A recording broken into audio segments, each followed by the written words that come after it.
Después de 28 años construyendo esta fábrica con mis propias manos, me dijeron que ya no era necesario, murmuró Miguel Herrera mientras sus dedos temblorosos acariciaban por última vez la fotografía enmarcada de su primer día como operario junior en Industrias Valencia, cuando apenas tenía 24 años y el mundo parecía estar lleno de posibilidades infinitas. La oficina que había sido su segundo hogar durante casi 3 décadas ahora se sentía fría y extraña, como si ya no le perteneciera. El olor familiar de los químicos textiles, mezclado con el café que siempre mantenía caliente en su escritorio, ahora le resultaba agridulce. Miguel observó cada detalle: la mancha de tinta en la esquina del escritorio donde había derramado una pluma hace 15 años, el pequeño cactus que Carmen le había regalado para su 10º aniversario en la empresa, las carpetas perfectamente organizadas que contenían décadas de informes de producción, cada uno firmado con la letra meticulosa que había desarrollado a lo largo de los años. A los 52 años, después de haber dedicado la mejor parte de su vida adulta a esta empresa, Miguel había conocido cada tornillo, cada máquina, cada proceso como si fueran extensiones de su propio cuerpo. Recordaba vívidamente cuando don Esteban Valdés, el padre de los actuales propietarios, lo había ascendido a supervisor de línea después de solo 3 años de trabajo impecable. Miguel, le había dicho el viejo patriarca con una sonrisa paternal, tú tienes algo especial. Cuidas esta fábrica como si fuera tuya. Y ahora, después de 28 años de levantarse todas las mañanas a las 5:30, de saltarse almuerzos para resolver problemas de producción, de trabajar fines de semana cuando era necesario, de conocer por nombre a cada empleado y preguntar por sus familias, acababa de ser despedido sin previo aviso como si fuera un objeto desechable.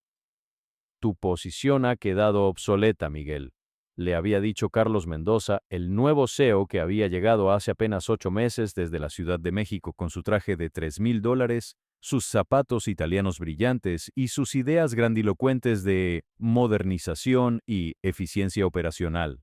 Mendoza no tenía más de 38 años, había estudiado en universidades prestigiosas de Estados Unidos y hablaba con la arrogancia de alguien que había leído sobre la industria textil en libros, pero nunca había sentido el pulso real de una fábrica funcionando. Pero Miguel, con su intuición afilada por décadas de experiencia, sabía que algo mucho más oscuro y peligroso se escondía detrás de esta decisión aparentemente empresarial. ¿Qué había descubierto Miguel durante esas noches trabajando hasta tarde que lo convertía en una amenaza tan grande para los nuevos directivos? ¿Por qué un empleado ejemplar de casi 3 décadas, que había recibido 5 reconocimientos por excelencia operacional y que conocía los secretos más íntimos del funcionamiento de la fábrica, fue eliminado de un día para otro sin ninguna explicación convincente? La respuesta a estas preguntas explosivas estaba enterrada en los registros de nómina y los archivos de producción que solo él conocía con absoluta precisión. Documentos que había mantenido meticulosamente actualizados durante años sin imaginar que algún día se convertirían en evidencia de un crimen que afectaba a cientos de familias trabajadoras. Miguel sabía que Patricia Ruiz, la nueva directora de recursos humanos que Mendoza había traído como su mano derecha desde la capital, también estaba involucrada en algo turbio. Patricia era una mujer de 41 años, aparentemente profesional y eficiente, pero Miguel había notado inconsistencias preocupantes en sus respuestas cada vez que él hacía preguntas específicas sobre los nuevos procedimientos de contratación.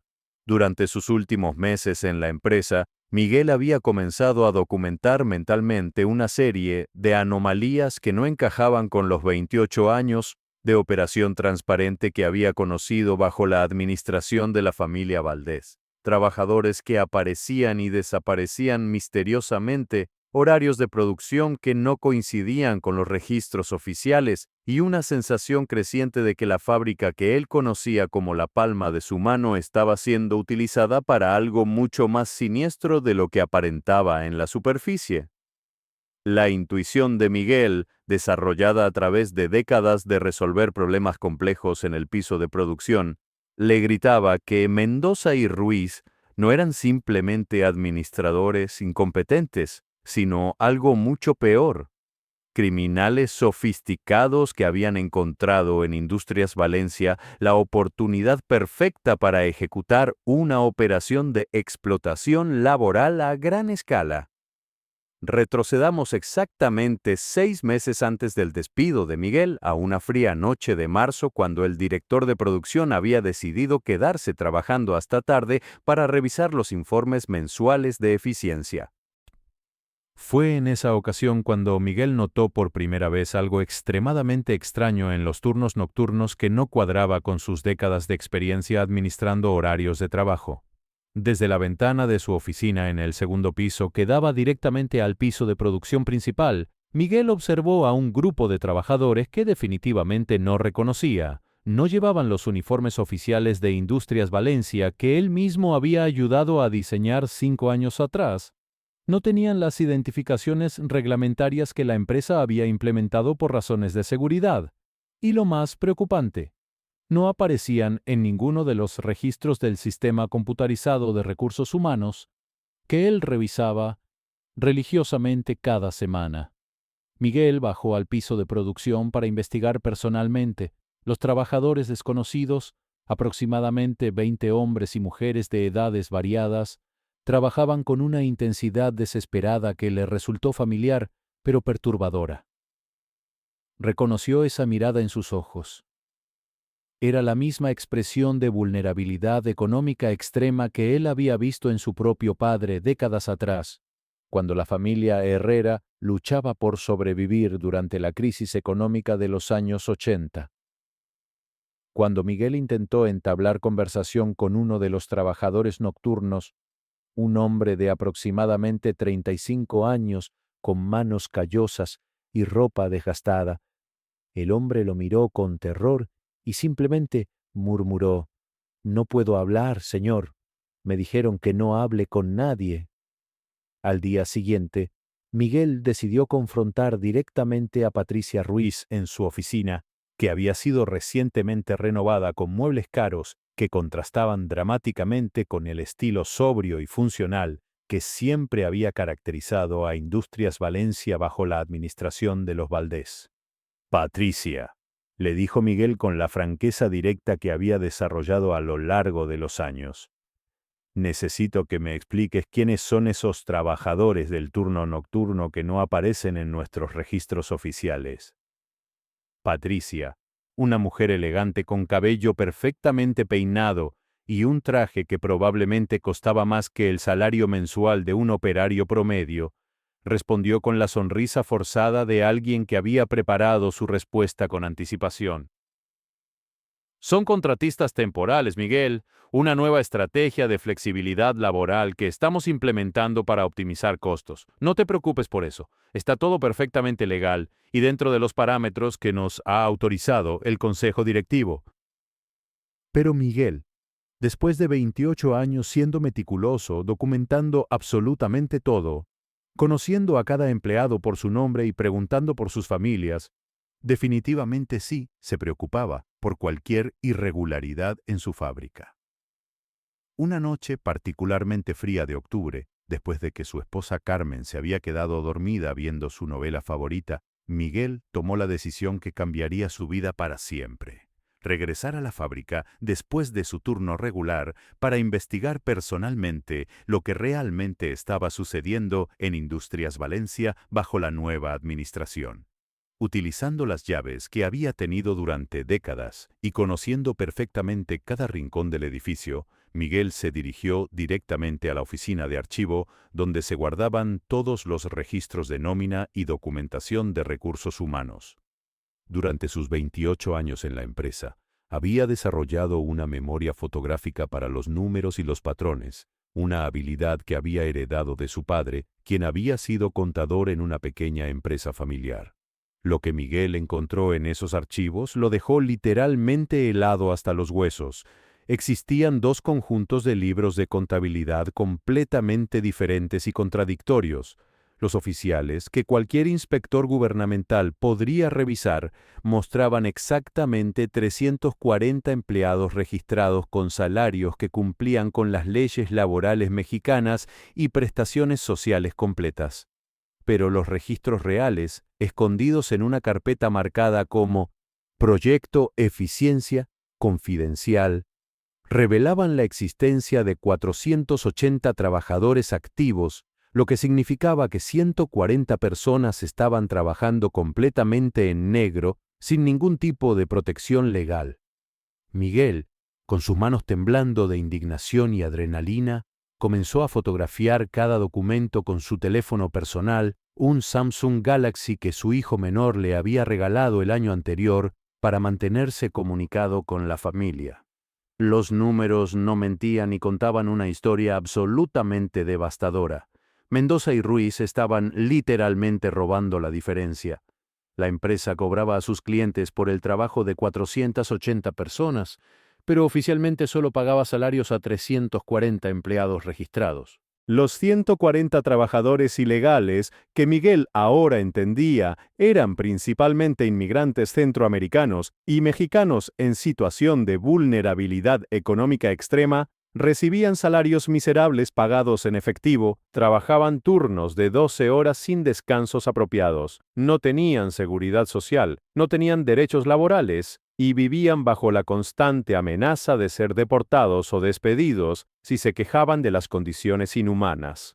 Era una operación criminal perfectamente diseñada para generar ganancias millonarias a costa de la explotación sistemática de seres humanos desesperados por sobrevivir. Durante las siguientes 3 semanas, Miguel desarrolló una rutina clandestina. Llegaba temprano a la fábrica, cumplía con sus responsabilidades normales durante el día manteniendo una fachada de normalidad absoluta, y luego regresaba por las noches para continuar recopilando evidencia. Fotografió contratos fantasma, registros de producción deliberadamente inflados, facturas completamente falsificadas y testimonios escritos de trabajadores explotados que había logrado convencer de confiar en él. Pero Miguel cometió un error crucial que casi le cuesta todo. Alguien había comenzado a notar sus actividades nocturnas inusuales. «Miguel, necesitamos hablar urgentemente», le dijo Carlos Mendoza un lunes por la mañana de noviembre, con un tono de voz que Miguel inmediatamente reconoció como el preludio de algo extremadamente desagradable. Mendoza estaba de pie junto a la puerta de la oficina de Miguel, acompañado por Patricia Ruiz y por un hombre corpulento que Miguel nunca había visto antes, pero que obviamente era algún tipo de seguridad privada. «Siéntate, Miguel», continuó Mendoza, con una frialdad que contrastaba dramáticamente con la aparente cordialidad que había mostrado durante los primeros meses después de su llegada. «Hemos estado evaluando tu rendimiento durante los últimos meses y, francamente, estamos muy preocupados por lo que hemos observado». Miguel sintió como si el suelo se moviera debajo de sus pies. Después de 28 años de evaluaciones excelentes, de reconocimientos por eficiencia, de comentarios positivos constantes de parte de supervisores y compañeros, la acusación de bajo rendimiento era tan absurda que casi resultaba cómica. «Tu productividad ha declinado significativamente», mintió Mendoza, mientras revisaba una carpeta que obviamente había sido preparada específicamente para esta confrontación. «Has estado llegando tarde, saliendo temprano, y varios empleados han reportado que te has mostrado distraído y poco cooperativo con las nuevas políticas de eficiencia que estamos implementando». Patricia Ruiz, sentada elegantemente con las piernas cruzadas y una expresión de falsa preocupación profesional, añadió: «Miguel, entendemos que los cambios pueden ser difíciles de aceptar, especialmente para empleados con mucha antigüedad. Pero la realidad es que la empresa está evolucionando y necesitamos personal que pueda adaptarse a las nuevas metodologías de trabajo». Miguel los observó cuidadosamente, estudiando cada microexpresión, cada gesto, cada inflexión de voz. Su intuición, afinada por décadas de manejar situaciones complejas, le confirmó lo que ya sospechaba. Estos criminales sabían exactamente lo que él había descubierto durante sus investigaciones nocturnas. Creemos que es hora de que busques nuevas oportunidades profesionales que se ajusten mejor a tu estilo de trabajo tradicional, concluyó Mendoza, con una sonrisa que no llegaba a sus ojos. La decisión ya está tomada. Limpia tu escritorio, entrega todas las llaves y documentos de la empresa y presenta tu renuncia voluntaria antes del final del día. No hubo discusión adicional, no hubo oportunidad de defenderse, no hubo explicaciones detalladas. Simplemente, un guardia te acompañará para supervisar el proceso de entrega.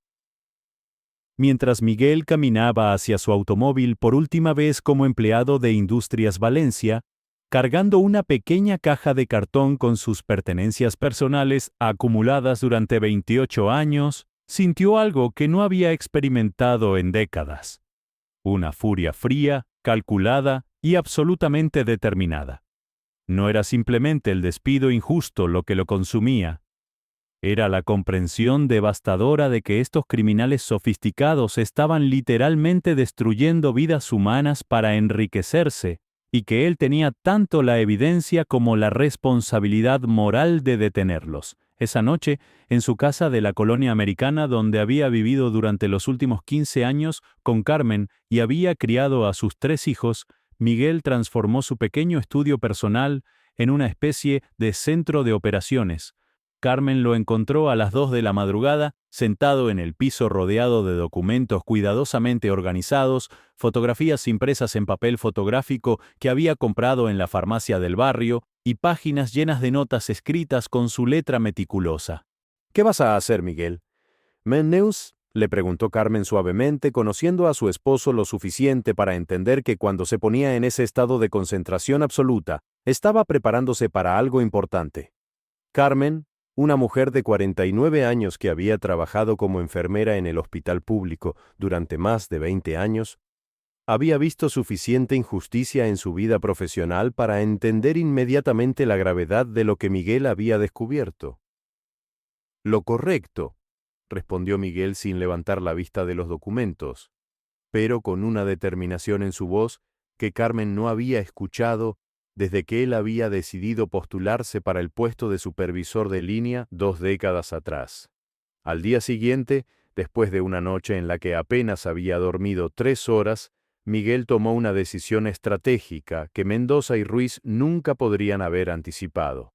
En lugar de contactar directamente a las autoridades laborales gubernamentales, que él sabía por experiencia propia que a menudo eran lentas, burocráticas y susceptibles a presiones políticas, decidió llamar a un viejo amigo de la preparatoria, Joaquín Torres. Joaquín era periodista de investigación del periódico El Informador, el diario más respetado de Guadalajara, y se había especializado durante los últimos 10 años en casos de corrupción empresarial y violaciones de derechos laborales. Miguel y Joaquín habían mantenido una amistad sólida a pesar de que sus carreras los habían llevado por caminos completamente diferentes, y Miguel sabía que Joaquín tenía tanto la experiencia como los contactos necesarios para manejar una historia de esta magnitud. Joaquín, tengo una historia que definitivamente va a interesarte, le dijo Miguel durante una llamada telefónica que había planificado cuidadosamente. Pero necesito que sea manejada con absoluta precisión y responsabilidad profesional. Hay vidas humanas reales en juego, familias que dependen de estos trabajos y gente vulnerable que podría sufrir represalias si no manejamos esto correctamente. Joaquín, quien había desarrollado un instinto periodístico para reconocer historias importantes, inmediatamente supo que Miguel tenía algo explosivo entre sus manos. Durante una semana completa, Joaquín Torres trabajó con la meticulosidad de un detective forense para verificar cada documento, cada fotografía, cada registro que Miguel había proporcionado durante su investigación clandestina. Joaquín contactó discretamente a varios de los trabajadores ilegales, utilizando sus contactos en organizaciones de derechos humanos y asociaciones de inmigrantes para establecer comunicación sin poner en riesgo a estas personas ya vulnerables. Los testimonios que Joaquín recopiló fueron absolutamente devastadores. María Guadalupe Sánchez, una mujer de 34 años originaria de Honduras que había llegado a México huyendo de la violencia en su país, le contó cómo trabajaba 14 horas diarias en condiciones que describió como peores que las de un animal. José Antonio Ramírez, un mexicano de 41 años de Michoacán que había perdido su trabajo en el campo debido a la sequía, explicó cómo los supervisores les habían advertido que si se quejaban de cualquier cosa, serían reportados a inmigración o simplemente despedidos sin recibir el pago de sus últimas semanas de trabajo. Muchos de estos 140 trabajadores explotados eran inmigrantes centroamericanos que habían arriesgado todo por la posibilidad de encontrar trabajo y enviar dinero a sus familias, pero también había mexicanos en situación de vulnerabilidad económica extrema, padres solteros, adultos mayores que no podían encontrar empleo formal, jóvenes sin educación que no tenían otras opciones. El jueves por la mañana, exactamente una semana después de que Miguel había sido despedido, recibió una llamada telefónica completamente inesperada que confirmó sus sospechas de que Mendoza y Ruiz ya estaban nerviosos. Era Patricia Ruiz, hablando con un tono de voz notablemente diferente al que había usado durante su confrontación en la oficina. Miguel, hemos estado reflexionando sobre tu situación, comenzó Patricia con una dulzura obviamente forzada. Carlos y yo hemos reconsiderado nuestra decisión anterior. Queremos ofrecerte tu puesto de regreso, no solo eso, sino con una promoción significativa y un aumento del 30% en tu salario base. También podríamos considerar un bono de recontratación para compensar cualquier inconveniente que hayas experimentado. Miguel sonrió para sí mismo mientras escuchaba la oferta. Después de 28 años trabajando en el mundo empresarial, podía detectar desesperación disfrazada de generosidad desde una milla de distancia. La única condición, continuó Patricia, es que necesitaríamos que firmes un acuerdo de confidencialidad estándar sobre ciertos procesos internos y metodologías propietarias que hemos estado desarrollando. Es algo completamente rutinario en empresas modernas. Miguel tomó un sorbo de café y respondió con una calma que había practicado mentalmente. Patricia, realmente aprecio que la empresa haya reconsiderado mi situación. Es una oferta muy generosa que demuestra profesionalismo de su parte. Entonces, ¿estás interesado en regresar? Creo que es demasiado tarde para eso, respondió Miguel tranquilamente. ¿Qué quieres decir exactamente? Te sugiero que revises la primera plana de El Informador mañana por la mañana. Después de eso, creo que vas a entender perfectamente lo que quiero decir. El viernes por la mañana, la noticia explotó como una bomba nuclear en el panorama mediático de Guadalajara y rápidamente se extendió a nivel nacional. Fábrica textil explota a 140 trabajadores ilegales. Directivos embolsan millones mientras empleados laboran en condiciones de esclavitud moderna, proclamaba el titular de primera plana de El Informador en letras rojas, que ocupaban prácticamente toda la portada. El artículo investigativo de Joaquín Torres era absolutamente devastador y meticulosamente documentado. Incluía fotografías de alta resolución de los registros falsificados, testimonios directos de trabajadores explotados con sus identidades protegidas, pero sus historias completamente verificadas, un análisis financiero detallado de cómo Mendoza y Ruiz habían construido su esquema de explotación y una cronología precisa de eventos que demostraba la premeditación del crimen. El impacto fue inmediato y abrumador. Para las 8 de la mañana, las autoridades laborales federales y estatales no tenían más opción que actuar de inmediato bajo la presión mediática y la indignación pública. Para las 10 de la mañana, Industrias Valencia estaba completamente rodeada de inspectores gubernamentales, reporteros de televisión, activistas de derechos laborales y representantes de organizaciones internacionales de derechos humanos. La historia fue recogida por medios nacionales e internacionales. CNN en español dedicó un segmento especial, Univisión envió corresponsales desde la Ciudad de México y varios periódicos estadounidenses cubrieron la historia como un ejemplo de explotación laboral en la industria textil mexicana. Para el lunes por la mañana, Carlos Mendoza y Patricia Ruiz fueron arrestados en sus respectivas residencias antes del amanecer por agentes federales, acusados formalmente de explotación laboral agravada, evasión fiscal sistemática, fraude corporativo y asociación delictuosa. Las imágenes de ambos siendo escoltados esposados desde sus casas aparecieron en todos los noticieros de la tarde. Miguel, observando las noticias desde su sala junto a Carmen, sintió una mezcla compleja de satisfacción, alivio y preocupación por los trabajadores afectados que ahora enfrentaban un futuro incierto. Pero la historia estaba lejos de terminar.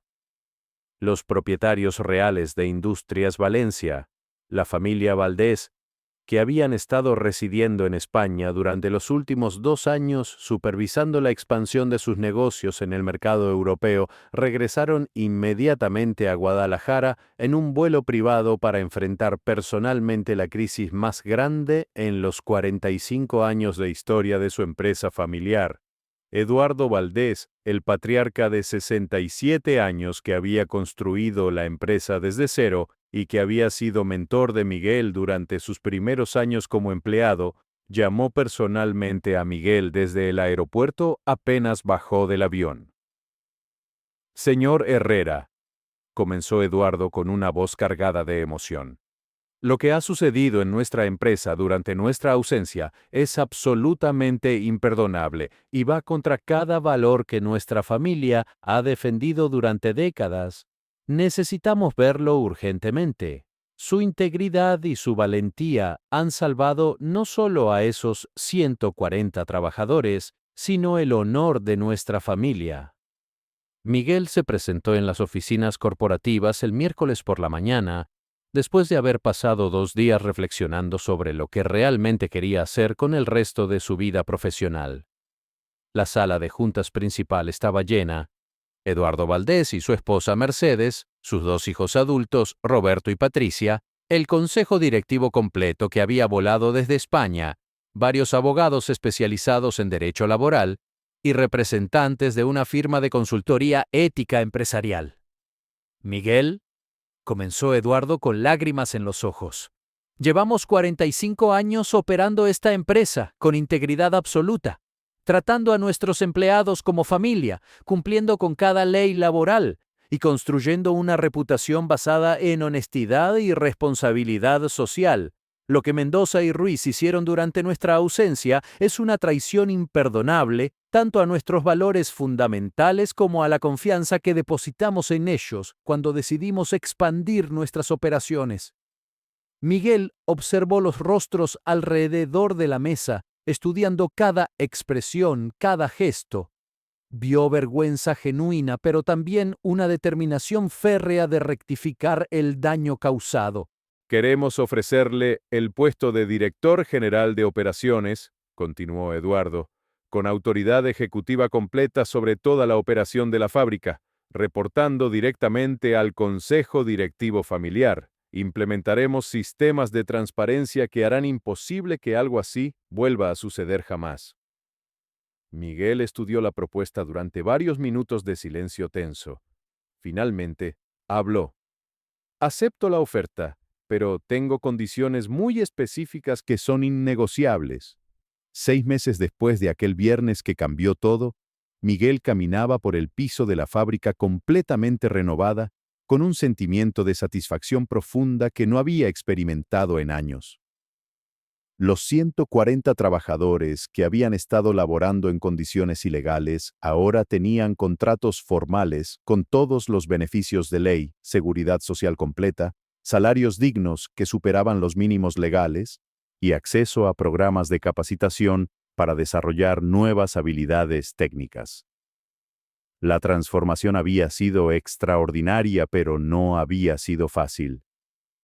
Miguel había implementado un sistema de transparencia radical que incluía auditorías mensuales sorpresa por parte de organizaciones independientes de derechos laborales, un comité de trabajadores con poder real para reportar irregularidades y un programa de comunicación abierta donde cualquier empleado podía reportar problemas directamente a la dirección general sin temor a represalias. Carmen lo acompañaba en su recorrido semanal por todas las instalaciones, algo que se había convertido en una tradición familiar que fortalecía su matrimonio y le daba a ella una comprensión profunda del trabajo que consumía gran parte de la pasión de su esposo. ¿Estás realmente contento con cómo han resultado las cosas?, le preguntó Carmen mientras observaban a los trabajadores en sus estaciones de trabajo, todos con uniformes nuevos de alta calidad, equipo de seguridad de última generación y un ambiente laboral que irradiaba dignidad y respeto mutuo. Miguel sonrió ampliamente mientras veía a Jorge Ramírez, uno de los 140 trabajadores que había estado en condiciones ilegales y que ahora se había convertido en supervisor de línea después de completar un programa intensivo de capacitación técnica, entrenando pacientemente a un grupo de nuevos empleados recién contratados. «¿Sabes, Carmen?», dijo Miguel, observando la transformación que había ayudado a crear. «Hay algo fundamental que aprendí de toda esta experiencia tan dolorosa pero tan reveladora. A veces, cuando la vida te quita algo que crees que te pertenece por derecho, el universo está simplemente preparándote para algo mucho más grande, más significativo y más alineado con tus valores más profundos». Carlos Mendoza fue sentenciado a 8 años de prisión federal por explotación laboral agravada y fraude. Patricia Ruiz recibió 5 años. Ambos fueron obligados por orden judicial a pagar restituciones millonarias directamente a cada uno de los 140 trabajadores afectados. Miguel, por su parte, no solo había recuperado su carrera profesional, sino que se había convertido en un símbolo reconocido de integridad ética en la industria textil mexicana e internacional. Su historia fue estudiada en escuelas de negocios como ejemplo paradigmático de cómo un empleado íntegro puede ser la diferencia fundamental entre el éxito ético sostenible y el fracaso criminal catastrófico de una empresa. Industrias Valencia, bajo su dirección visionaria, se convirtió en modelo internacional de responsabilidad social empresarial, demostrando de manera irrefutable que hacer lo moralmente correcto no solo es lo éticamente apropiado, sino también lo más rentable y sostenible a largo plazo. Gracias por ver hasta el final. Espero que hayas disfrutado de esta historia. Si fue así, no dudes en dar like al video y compartirlo con tus amigos también. Suscríbete a nuestro canal y activa la campana de notificaciones para más historias fascinantes como esta. La lealtad, la traición y la redención son temas que nos tocan a todos de alguna manera. La historia de Manuel nos muestra que incluso en los momentos más oscuros podemos encontrar la fuerza para seguir adelante y reconstruir nuestra vida. Recuerda que cada semana subimos nuevas historias de vida real que te inspirarán, te sorprenderán y te harán reflexionar. Que tengas un excelente día y nos vemos en la próxima historia.